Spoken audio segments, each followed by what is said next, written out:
Hi guys! This is Summer Susie! Welcome to my channel! Ngayon guys, magluluto tayo ng chicken. Pero guys, gagawin natin tong medyo special, o diba? So, ipapakita ko sa inyo guys kung ano yung mga ingredients natin. Medyo marami-rami siya guys. Of course guys, kailangan natin dito ng onion, garlic, tapos kailangan natin ng konting ginger, tapos meron ako ditong chicken cube, tapos sili para maanghang. Tapos guys, maglalagay tayo guys nitong bell pepper. Ito guys, itong sweet cucumber, o diba? Tapos cheese, may sobra pa kasi ako guys. Itong mga sobra-sobra lang ito guys na nasa ref. Tapos butter. Tapos guys, meron akong, anong tawag nito? Itong ating tomatoes. Chinap ko na yan guys.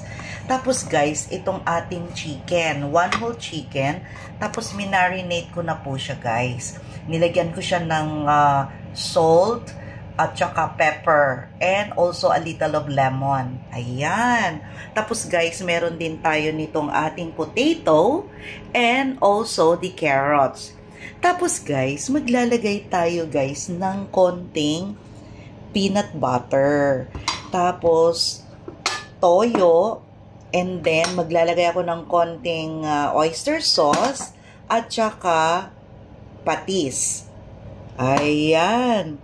And of course guys, itong ating caldereta. So may mga natitira pa ako guys. So ihalo ko na siya guys. So alam nyo na guys kung ano yung ating putahe today. Karan, gagawa tayo ng chicken caldereta. Oh, di ba guys? Naiiba siya ngayon guys, di ba? Kasi instead na beef, chicken yung gagamitin natin. Ayan. Oh, di ba? So start na tayo guys. Ayan guys. Naglagay na ako ng konting oil. Tapos, ilalagay na natin, guys, itong butter. Ayan. Then, guys, ilalagay muna natin una yung garlic. Igisa muna natin. And then, the garlic. And then, the onion.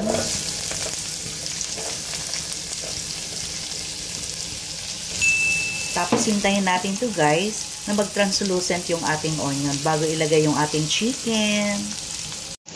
Eto na guys, ilalagay na natin yung ating chicken dahil translucent na yung ating onion.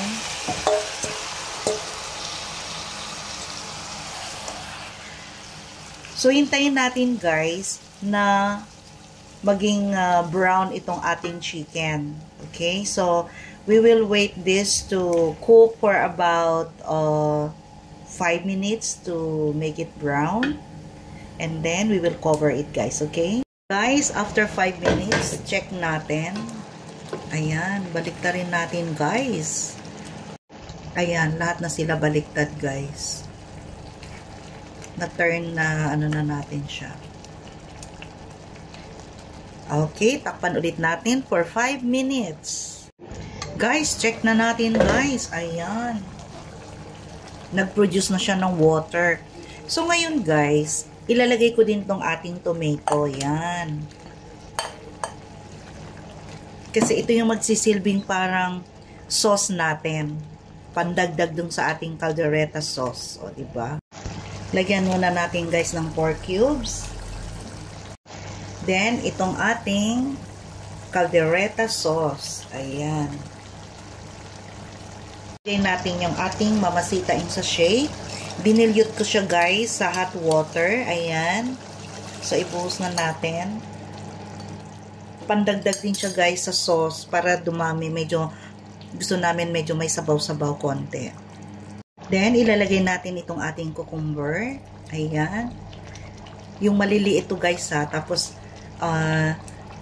inano ko na siya guys. Ginarind. Ayan. Maglalagay tayo guys ng 1 kutsarang peanut butter.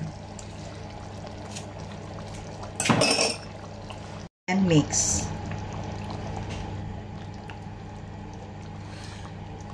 Ilalagay ko na rin guys itong ating patatas and the carrots.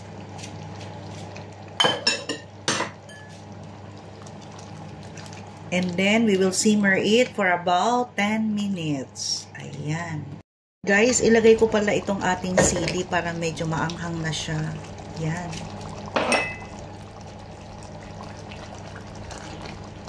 Pwede na rin guys, ilagay natin tong ating cheese. Para malasa siya guys. Para matansya natin mamaya kung ano yung kulang. Lalagay tayo guys ng konting toyo. Ayan.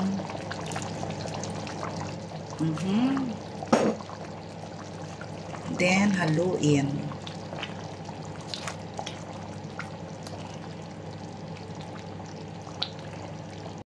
Nakulangan ako guys sa ating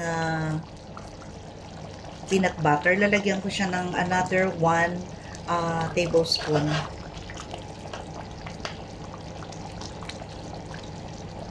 Pampalapot kasi ito guys at saka manamnam. Instead nagagamit kayo guys ng liver spread. O, diba? Siya nga pala guys, maglalagay ako ng konting sugar para maglaban yung asim, alat. Ayan. 2 kutsara lang guys ng sugar.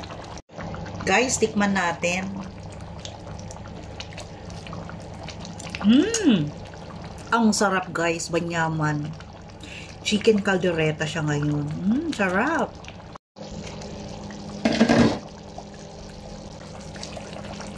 Hininaan ko na pala guys yung apoy. So, ayan, kasi luto na rin yung ating patatas at saka carrots. Yung chicken kanina pa yan malambot guys ha. So, ngayon guys, ilalagay na natin itong ating bell pepper. Ayan. Usually guys, pag naglalagay ako ng bell pepper, ino-off ko na yung apoy kasi ayaw kong ma-overcook yung bell pepper. Yan. So guys, ano pang hinihintay nyo guys? Gayahin nyo na tong aking special chicken caldereta. O diba? Para hindi naman nakakaumay guys na puro na lang yung sachet. Lalagyan naman natin ng ibang twist. Lagyan ng cheese, lagyan ng yung cucumber, yung maliliit na cucumber guys na sa bottle. Tapos ayun, i-grind nyo lang. Tapos ano, ganun na. Tapos lagyan ng peanut butter. O diba? Naiiba, parang pang fiesta. So guys, don't forget to like, share, and subscribe my YouTube channel, Summer Susie. Thank you guys. See you in my next vlog. Bye! Kain na tayo guys. Tara na guys!